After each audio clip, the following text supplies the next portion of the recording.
भिवू नकोस, मी तुझ्या पाठीशी आहे. महिमा स्वामी समर्थांच्या पुष्प पहिले. महाराष्ट्राच्या या पावनभूमीला सुरुवातीपासूनच अनेक पुण्यात्मांचे पाय लागले.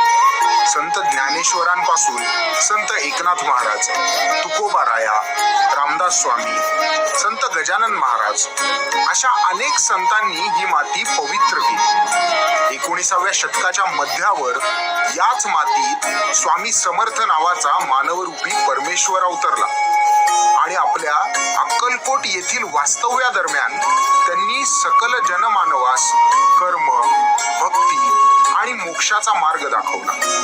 दत्तगुरूंचा चौथा अवतार या रूपात स्वामींनी परिजनांसाठी जे जे कार्य केलं, ज्या ज्या लीला केल्या, त्या सगळ्यांचाच मी साक्षीदार आहे.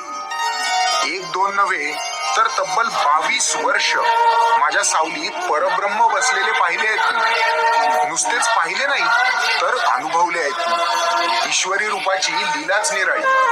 ईश्वरी शरीर अन्य जीवांप्रमाणे सामान्य नसतं. तो असामान्य अनुभव मी स्वतः पाहिलाय.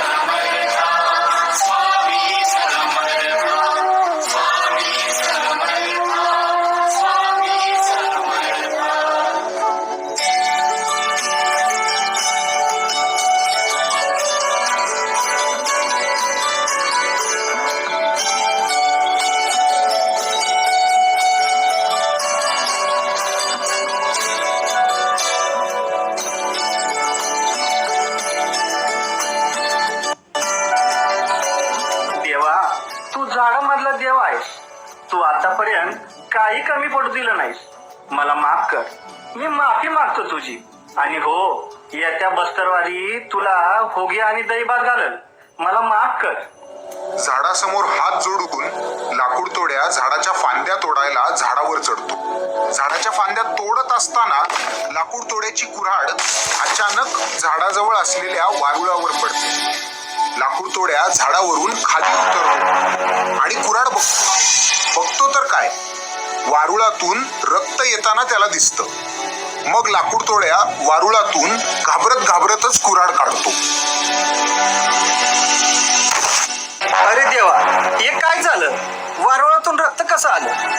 लाकूड तोड्या वारुळाजवळ जातो आणि वारुळाची माती दूर करतो आणि बघतो तर काय, वारुळातून एक दिव्य तेजस्वी साधू बाहेर आला. अचानक तेजस्वी प्रकाश वाढतो आणि लाकूड तोड्याच्या डोळ्यासमोर अंधार पसरतो. उद्धवा, डोळे उघड.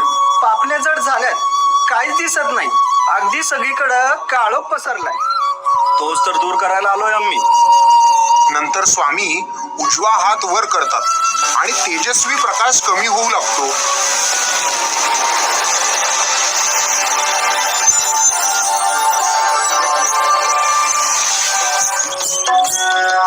आपण कोण म्हणायचं स्वामी? अरे वेड्या, तुझ्या प्रश्नातच तुझं उत्तर आहे. दत्तगुरु?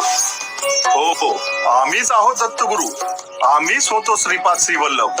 आम्हीच होतो नरसिंह सरस्वती आणि आम्हीच आहोत स्वामी समर्थ. पटली. सगळी ओळख पटली स्वामी. सगळी ओळख पटली. लाकूड तोड्या स्वामींच्या पायावर डोकं ठेवून रडत रडत बोलतो. चुकी झाली स्वामी, माफ करा. हे तर निमित्त मात्र आहे. घाव देणारे आम्हीच, घाव सोसणारे आम्हीच आणि घावही आम्हीच. तुम्हारा यह एहसास ही तुम्हारी सच्चाई प्रतीत करता है. वाईट वाटून नको घेऊस बाळा. मानव जातीच्या इतिहासात अजरामर झाला आहेस तू. आमचे चरित्र तुझ्या नावाशिवाय सुरू होऊ शकत नाही. हाच तुझा उद्धार आहे. भिवू नको, मी तुझ्या पाठीशी आहे.